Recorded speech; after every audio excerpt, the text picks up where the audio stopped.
Père Céleste, je bénis ton magnifique et glorieux nom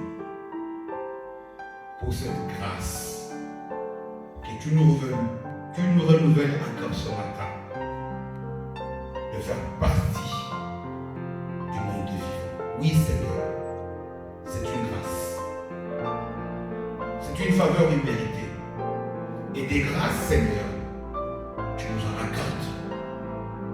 Nous avons une infinité de raisons de te dire merci.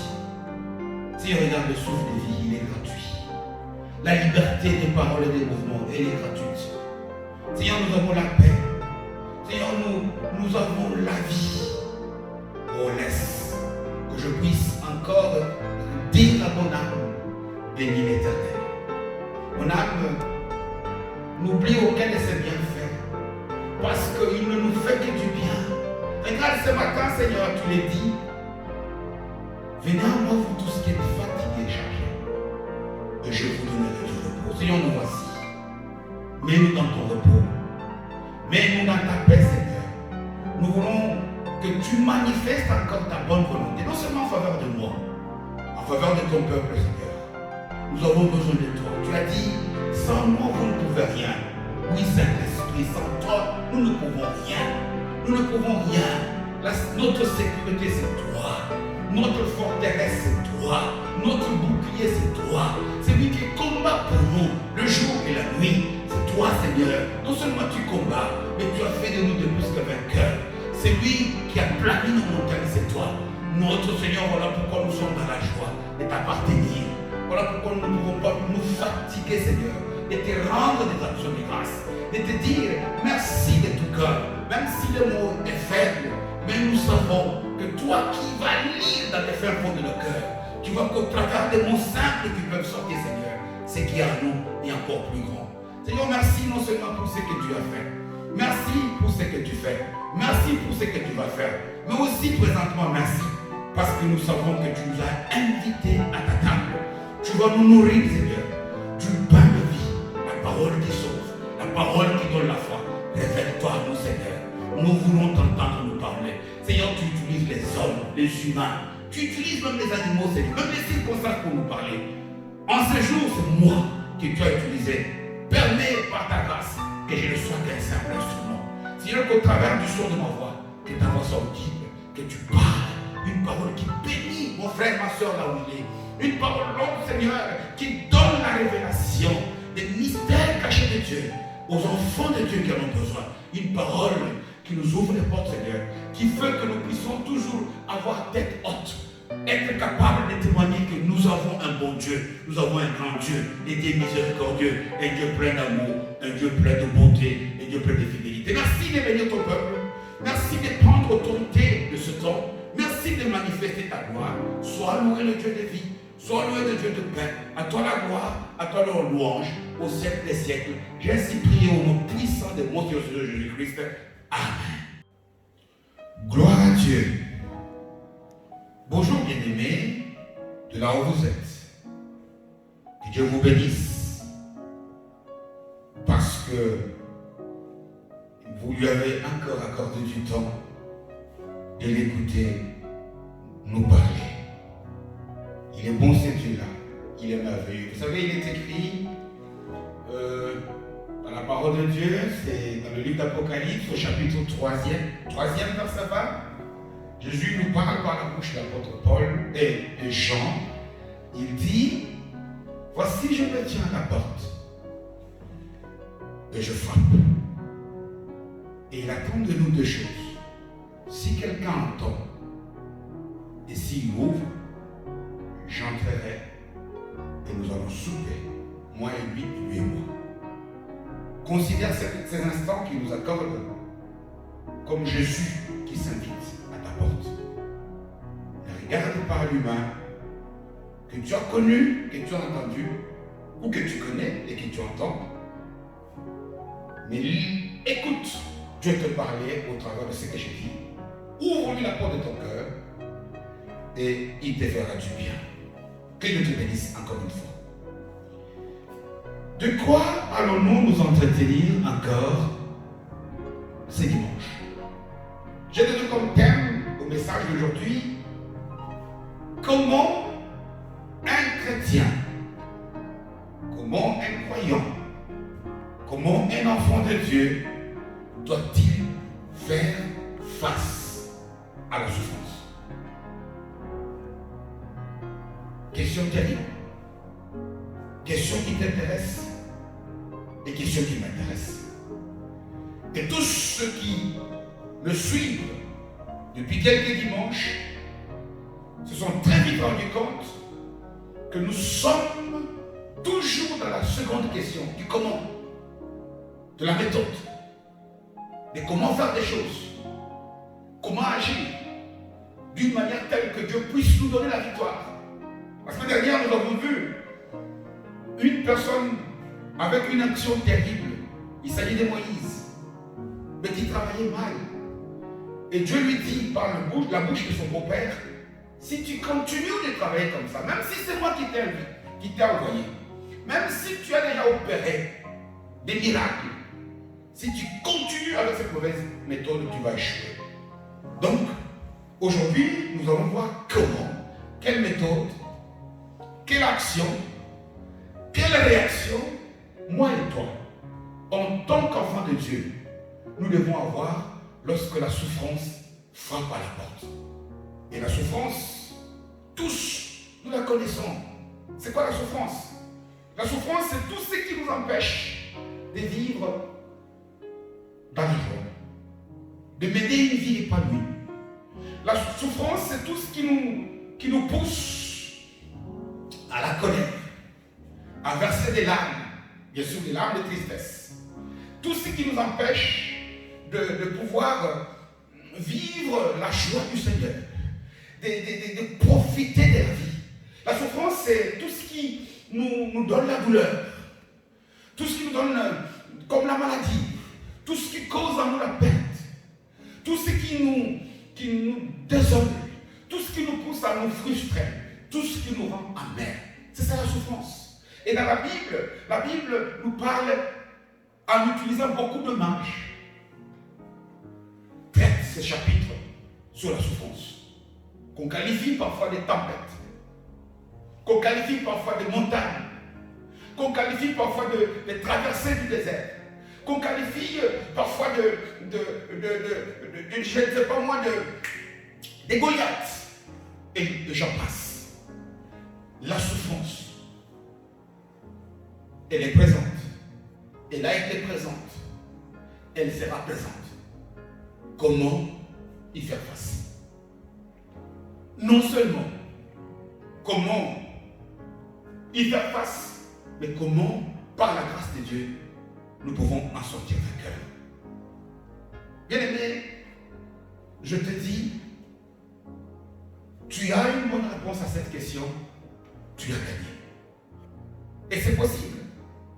L'apôtre Paul peut dire, par exemple, aux Philippiens, dans Philippiens chapitre 4e, au verset 12e, il dit quoi? Moi, je sais vivre dans l'humiliation et je sais vivre dans l'abondance. Je sais vivre dans la faim et je sais vivre lorsque je suis rassasié.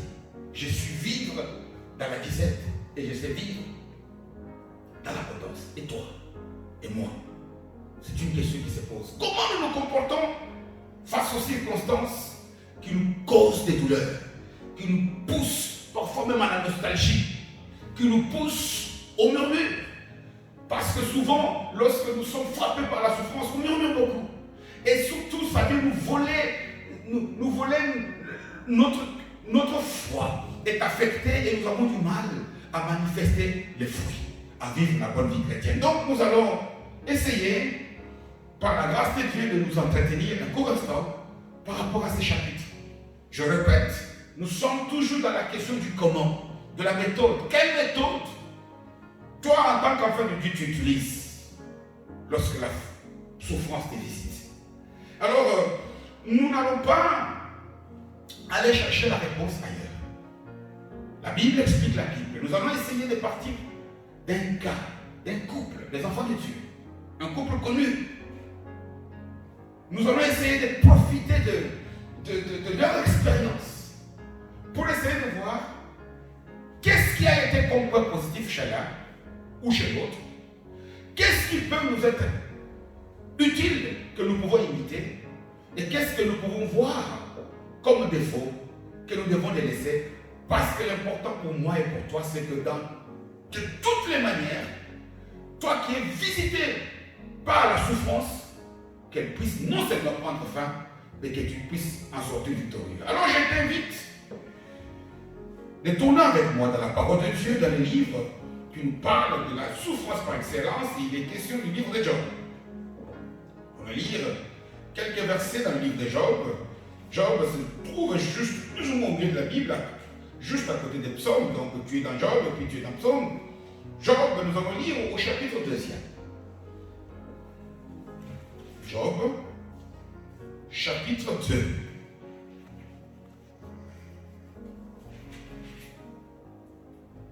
Et nous lisons à partir du 6e verset jusqu'au 10e.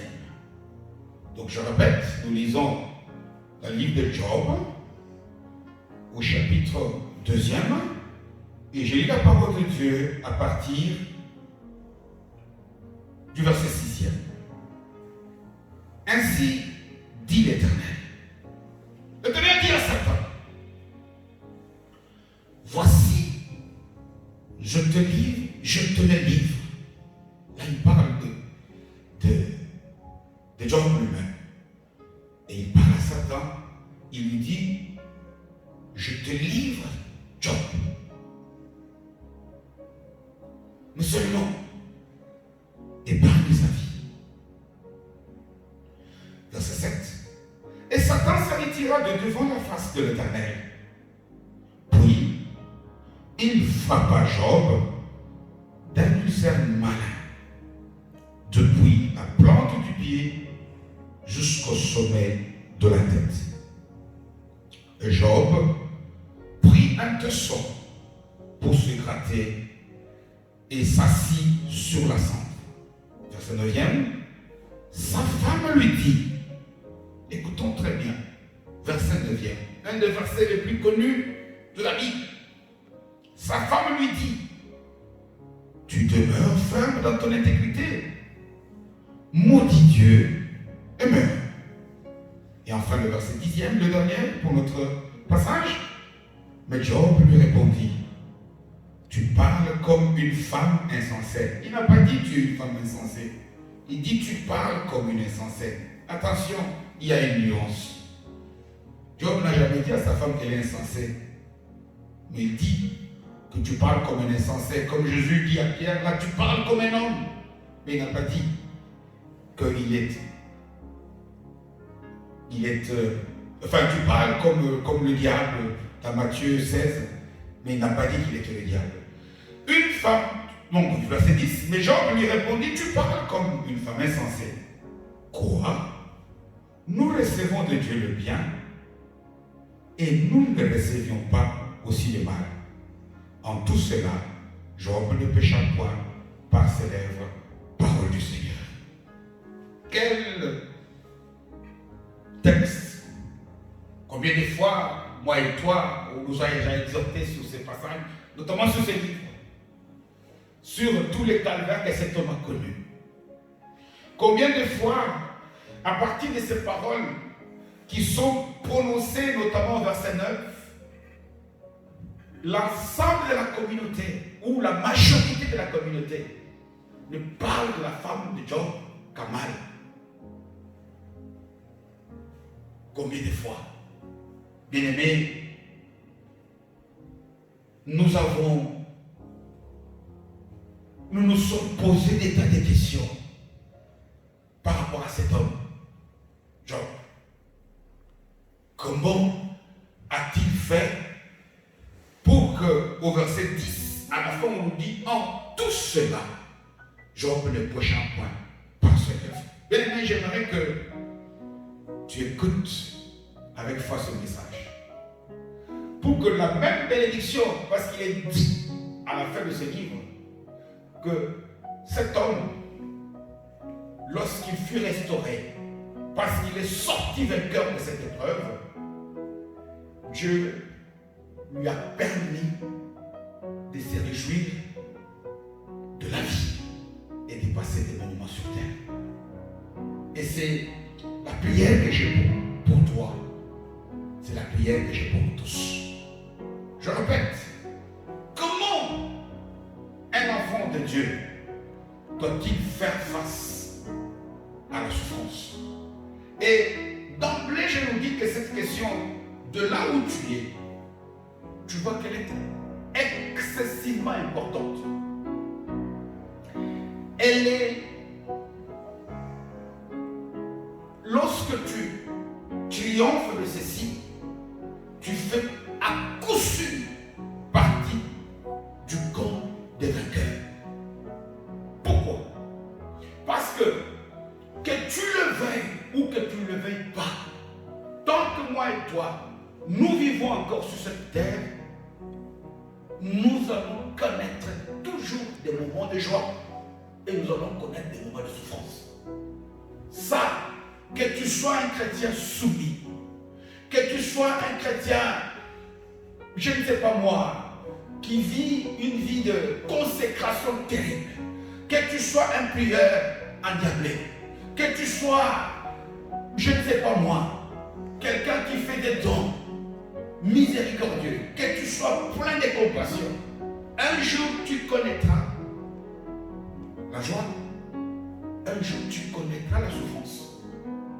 Et le problème, c'est que lorsque tu ne sais pas gérer le jour de ta souffrance, eh bien tu risques la chute, eh bien tu risques l'échec, eh bien nous risquons de lâcher les mains de Dieu. Très important. La souffrance, non seulement, elle est toujours présente dans nos vies, mais la souffrance, parfois, même lorsqu'elle frappe, elle semble parfois être mystérieuse.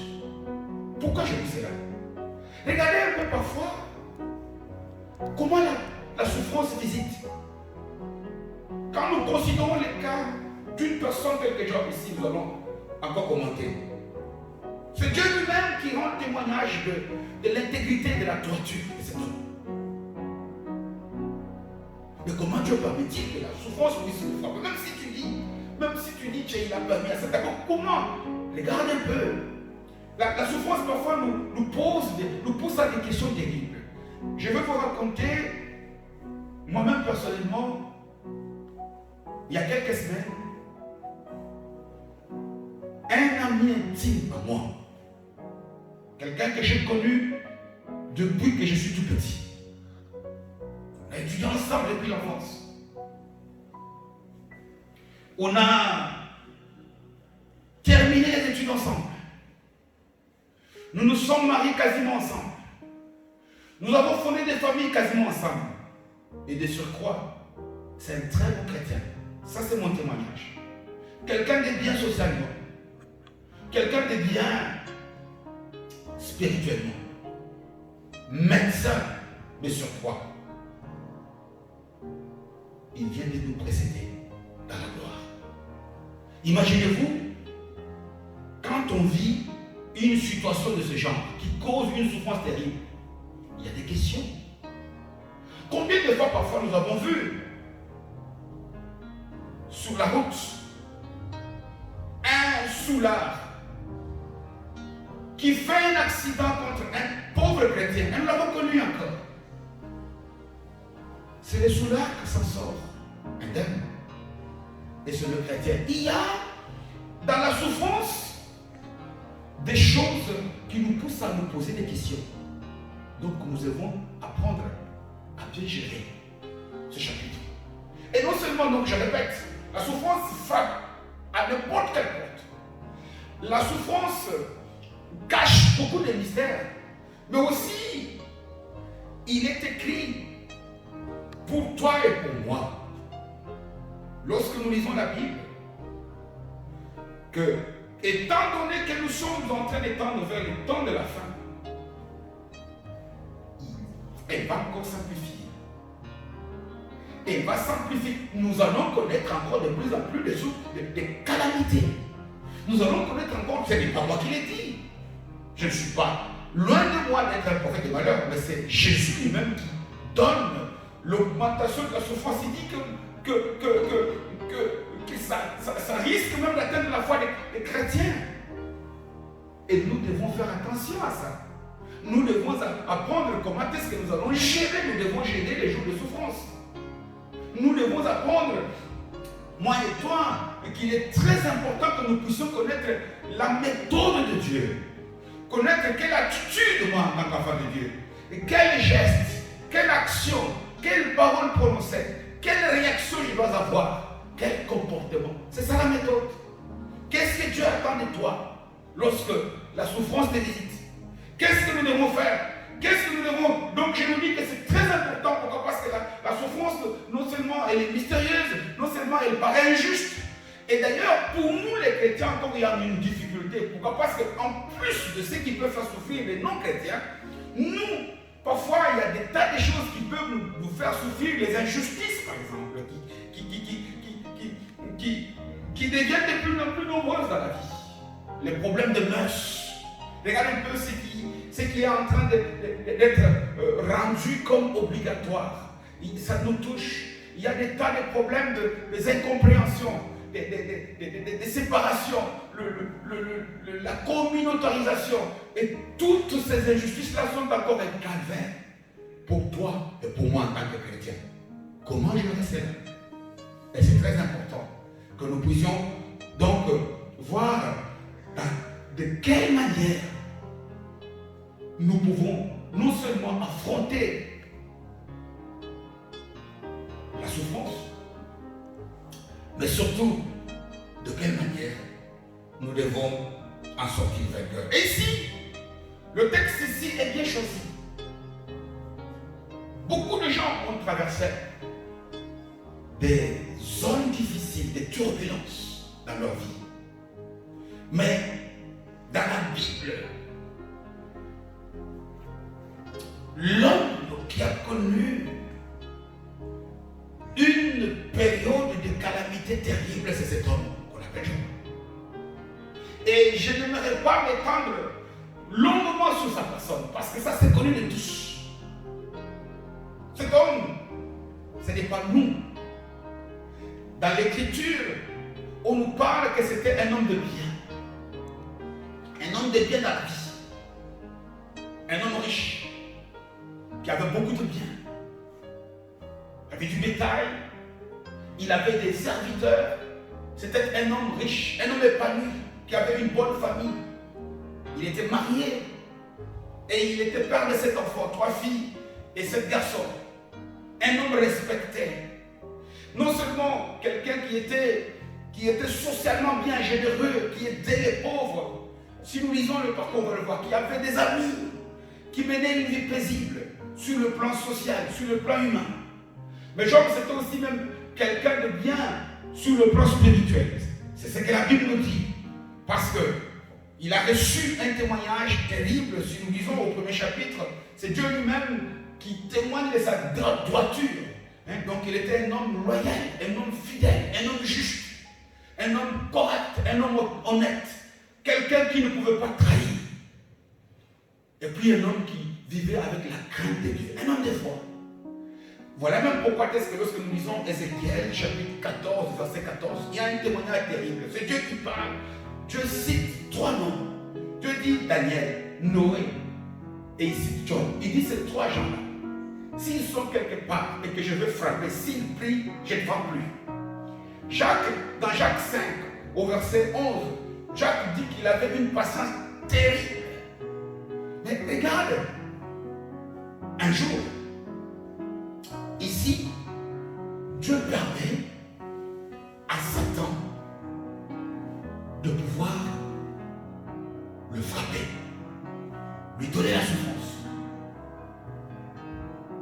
déjà ici une question qui se pose. Ah, nous pouvons comprendre ici que si nous avons la souffrance, il existe aussi des souffrances qui nous arrivent qui sont permises par Dieu. Pas toutes les souffrances. J'ai dit très bien. Il faudrait que nous puissions saisir ce que j'ai dit. La souffrance frappe.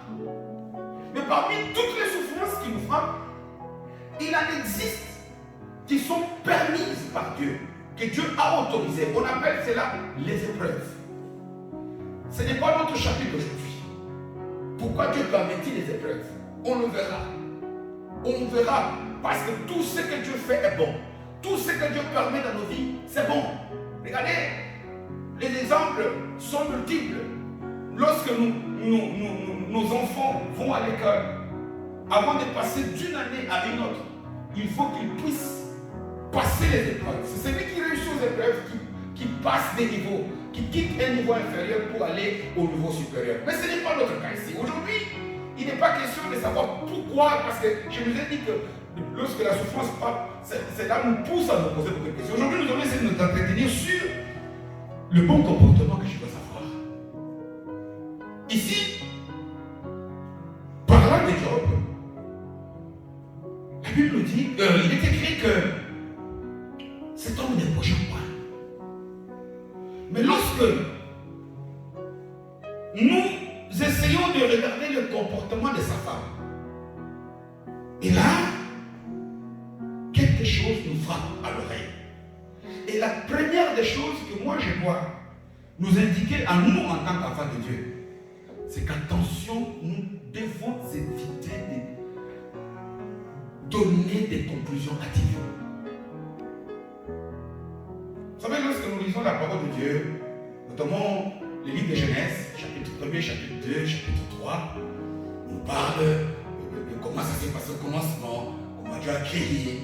Il a créé les soleils, les jours, la lumière, la végétation, les animaux qu'il a créés, l'homme et la femme qu'il a créé, le jardin qu'il a placé les humains.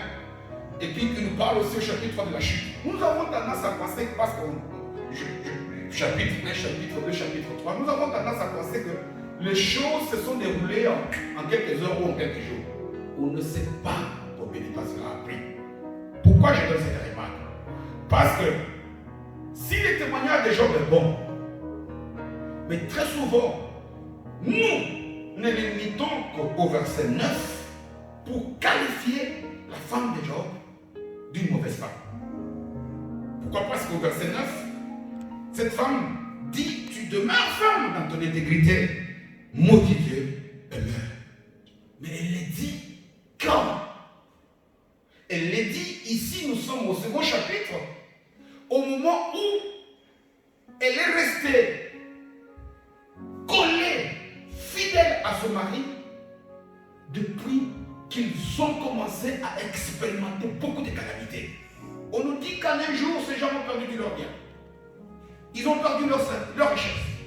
Ils ont perdu, la famille a été décimée. Vous vous rendez compte? Quelqu'un comme Job ici, qui lorsque ses enfants sortaient, il est écrit qu'il se mettait à donner des offres, prier, donner des holocaustes, se disant que peut-être étant sortis, mes enfants ont péché. Mais une personne de ce genre, lorsqu'elle a commencé à perdre du bien, sais-tu combien de temps ils se sont mis tous les deux à prier? Et malgré cela, on ne sait pas combien de temps cela a pris. Au verset 2, et au chapitre 2, nous voyons que Dieu permet encore que la maladie puisse frapper Job.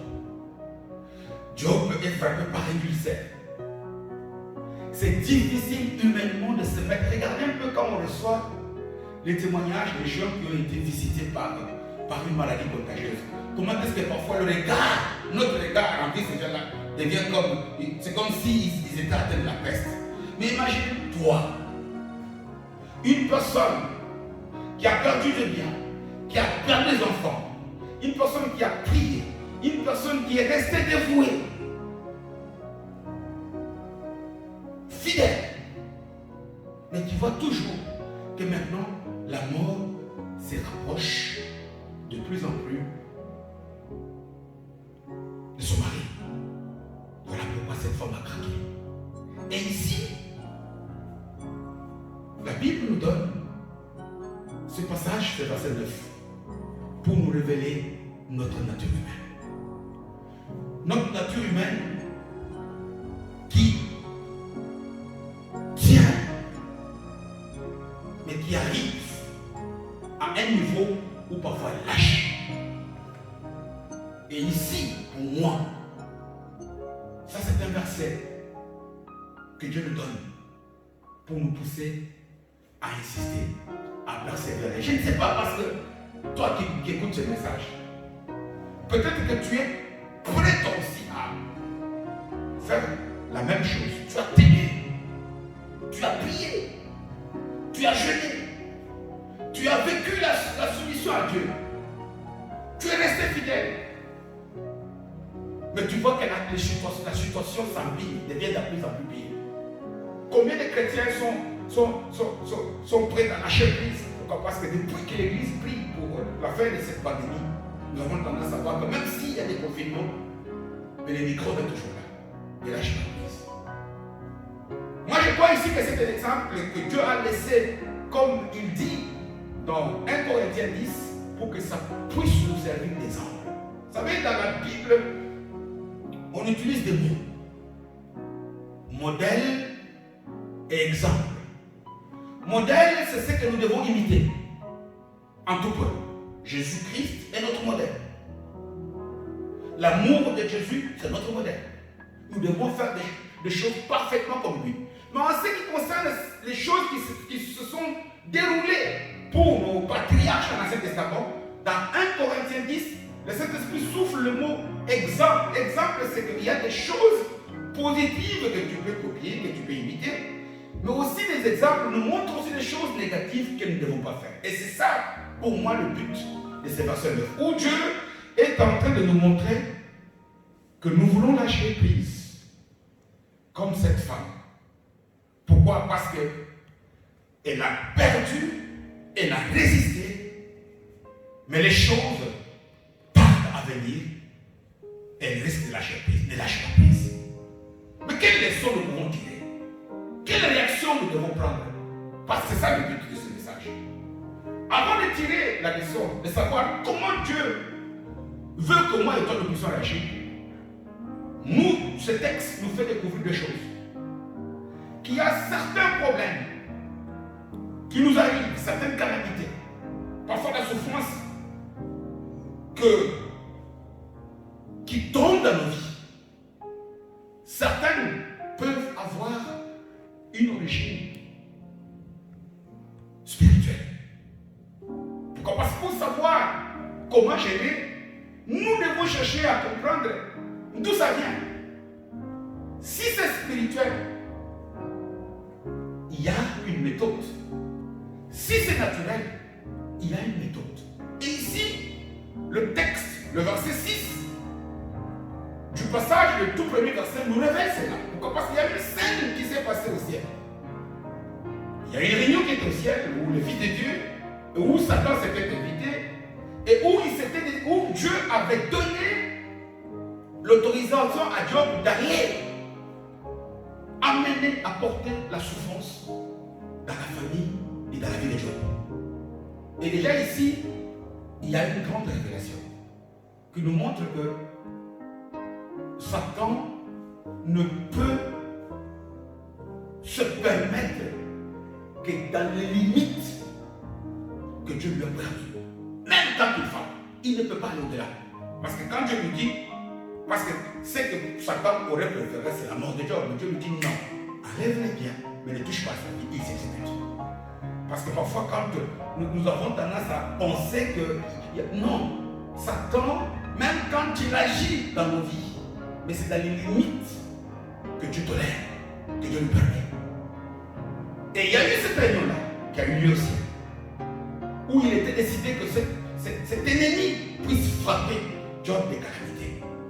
Si tel est le cas, la méthode à suivre est différente. Maintenant, comment reconnaître si une calamité est d'origine spirituelle ou naturelle?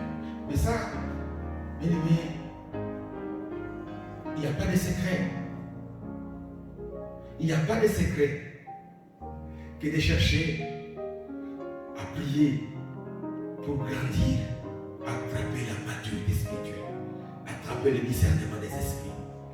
Voilà pourquoi on n'aura jamais cessé d'insister pour que l'Église puisse grandir.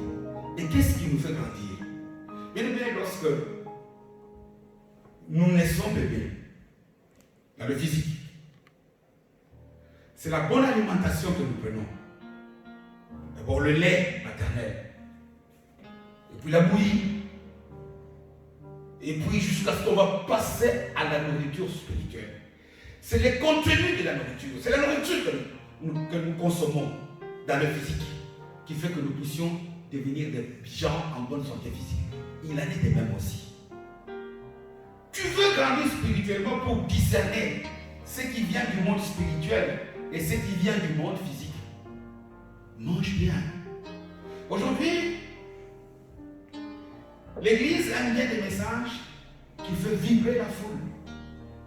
Des messages où combien de gens il a fait tomber. C'est bien mort. Et nous sommes très attirés par les messages qui nous caressent dans le sens du poil, qui nous font du bien aux oreilles.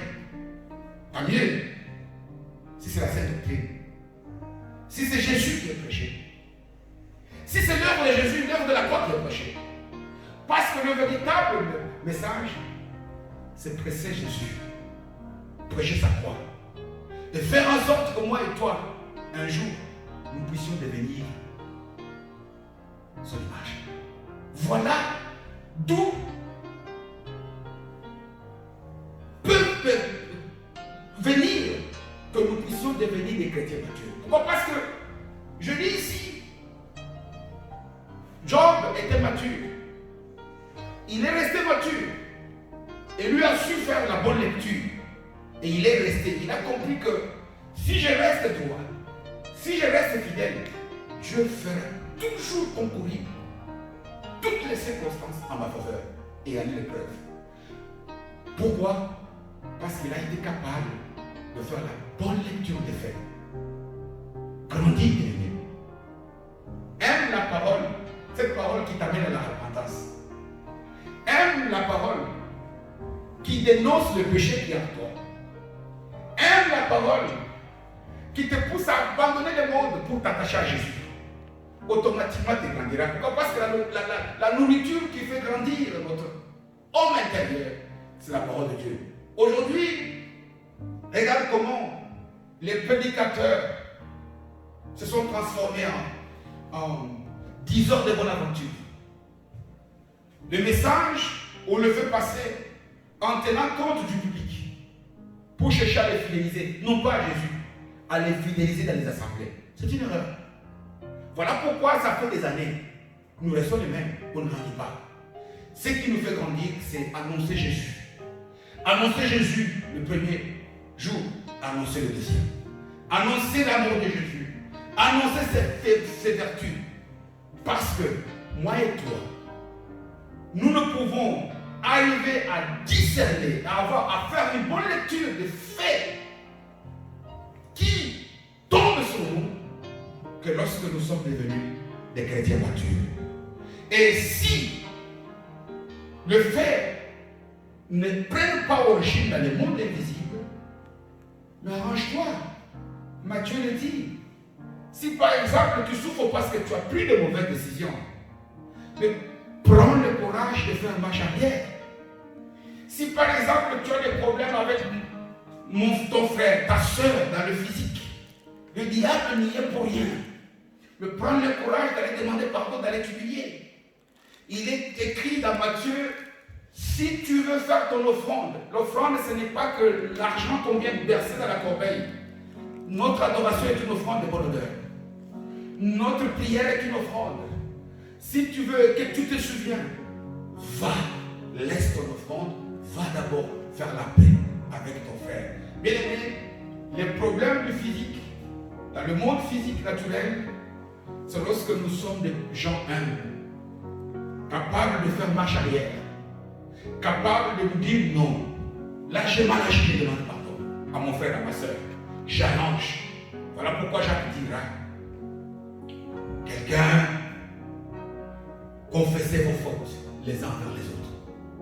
Que nous puissions être capables de passer au problème physique, la solution physique.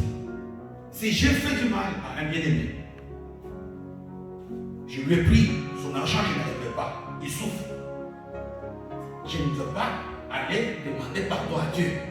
Oui, je vais demander à Dieu de me donner le courage de pouvoir aller l'humilier devant sa face pour lui demander pardon. Que Dieu t'aide à comprendre ici que le comportement de le malheur, la souffrance va toujours frapper à la porte.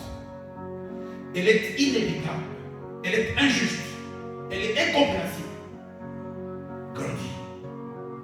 Grandis non pas avec, en passant du temps à chercher à écouter quelque chose qui ne nous aide pas à grandir.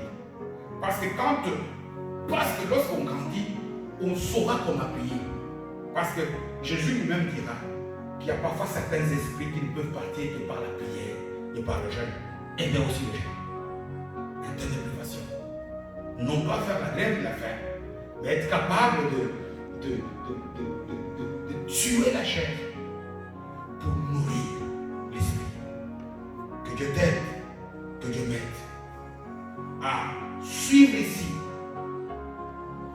la loyauté de Dieu, sans droiture, à rester ferme. Parce que je sais qu'il y en a quelques-uns qui, peut-être que tu as déjà lâché, ne lâche pas, reviens. Et je te dis, viens, toi qui as écouté cette parole. Toi qui as écouté cette parole, reviens, ne lâche pas prise.